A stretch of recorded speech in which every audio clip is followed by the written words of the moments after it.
A major essence of extended reality is to give a near real experience as possible. One company stood out amongst many, and the name of the company is Manus.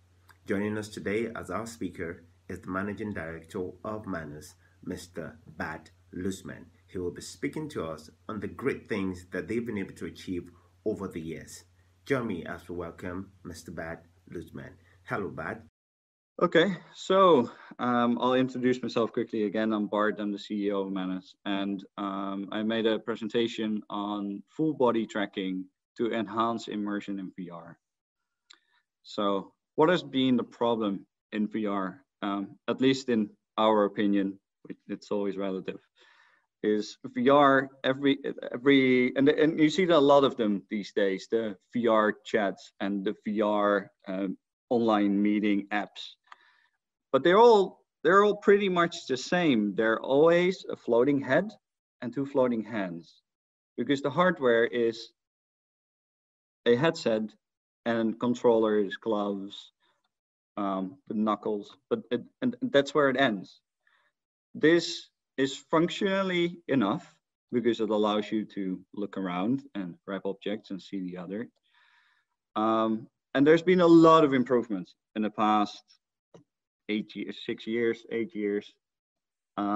into visual quality.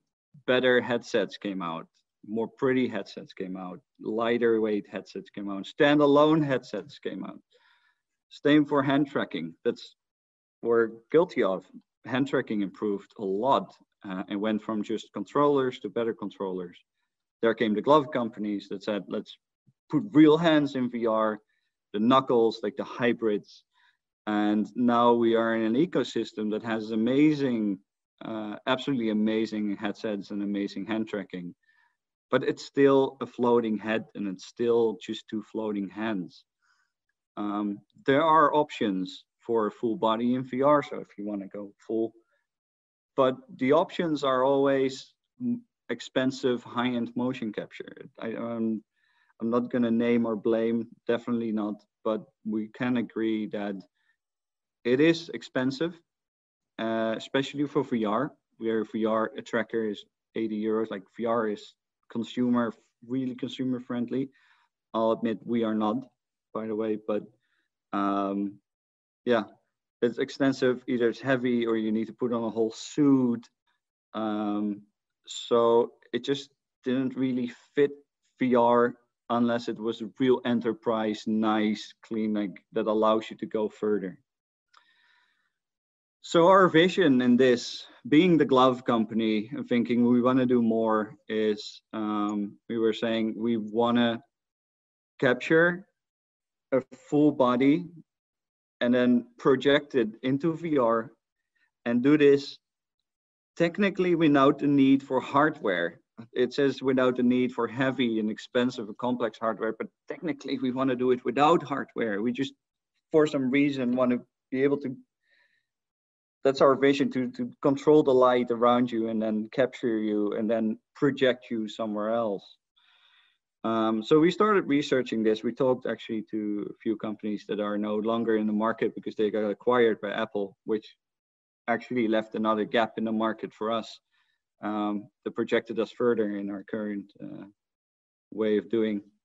And we right now have a software solution that with extremely limited and very cheap hardware allows you to capture a full body and then project it in VR. And we did this with Polygon. And Polygon is a smart piece of software that only needs a few data points. And with a few, I mean, it needs the end point of your limbs. So it needs to know the position of your hands, of your head, of your feet. And then basically you are floating, you're like 5 floating data points, but it calculates first to your height. It calculates the height of your head, your shoulders, your hips and your feet. And then it starts calculating what your human skeleton is between the points, and then starts calculating how, when this point, this angle moves, and like this, how the skeleton has to move to keep it normal, because we're actually surprisingly limited in how we can move. And this software knows this and has all the algorithms and libraries of a normal human skeleton. We leverage this with Steamvr Tracking. That's simply the HTC Vive tracker pugs, can be controllers that you put on your hands. We can put them on our gloves and on our feet. The headset is one too. And once you're calibrated, it calculates your dimension, your skeleton into VR. And when you look down, you see, well, it's not your body, but you see a body with your dimension. If you then touch your legs, you're also touching the VR legs. So you can feel your own legs while you're touching virtual legs, but they're at the same position. And then when you move your arms, the arms are moving in the same direction. And it's crazy how we then got that it's not your body, but it is, and how fast you get used to it. And we made this multiplayer too. So if I get captured, but my friend Ben here gets captured in the same space, it doesn't even have to be in the same space. We can see each other, we can shake each other's hand, we can play football together if the environment allows for it. So we're very proud. If they work, I have 2 short videos. Yeah, they work. So here you see, it's one of my marketeers. He's wearing the headset and a view tracker on his hand and his feet.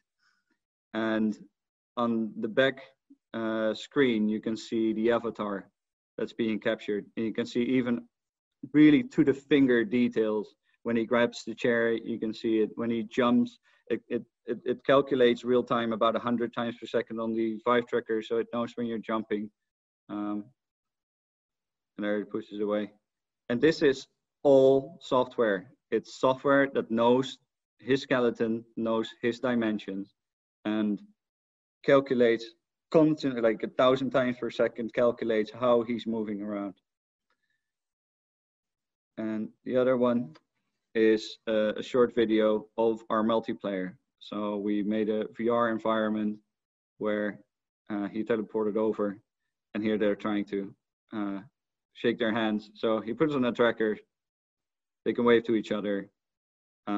His body movements tells the other person, hey, could you come here? It's no longer just a floating head and a hand, it's like a real person. So that was the presentation. If you have any interest or more questions about Polygon or the gloves, you can always find us. You Google Manus gloves, Manus Polygon, and you'll find us. And external load hoisting operations. The High Fidelity Rescue Hoist Simulator allows operators to practice realistic rescue hoisting, external load operations, and utility and confined entry scenarios in a safe and controlled environment.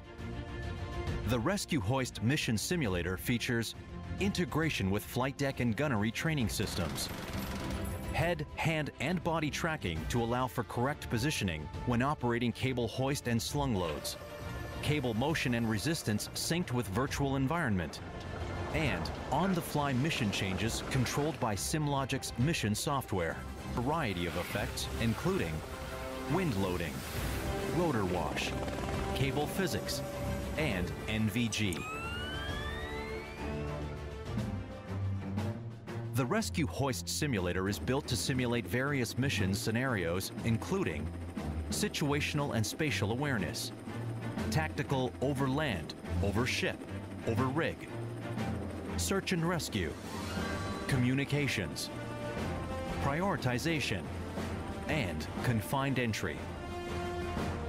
Pre-mission and post-mission briefings are held at the IOS. Instructors and operators discuss mission goals and outcomes and analyze data collected by the SimLogic's mission recording feature to improve on external loads, rescue hoisting, and confined entry in a safe and controlled environment.